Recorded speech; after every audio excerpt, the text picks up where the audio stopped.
Wow, wow, nagpakita na si Aring Araw sa wakas. Pwede na ulit maglaba. Oh, kamusta kayo? Dumadaan kami ngayon dito kung saan itatayo ang SM General Trias. Yes, tama yung narinig mo.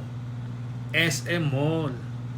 Take note, isa daw yan sa malaking SM dito sa Cavite. Pag sinabi mo pa namang SM, maiisip mo agad, kompleto yan. Kaya parang napakaswerte, nasa gilid mo lang si SM Mall, no? Kaya kung may plano kang mag-invest, isama mo itong Lancaster New City sa pagpipilian mo. Kaya comment down below, baka nandito na ang hinahanap mo. And syempre, don't forget to share this video.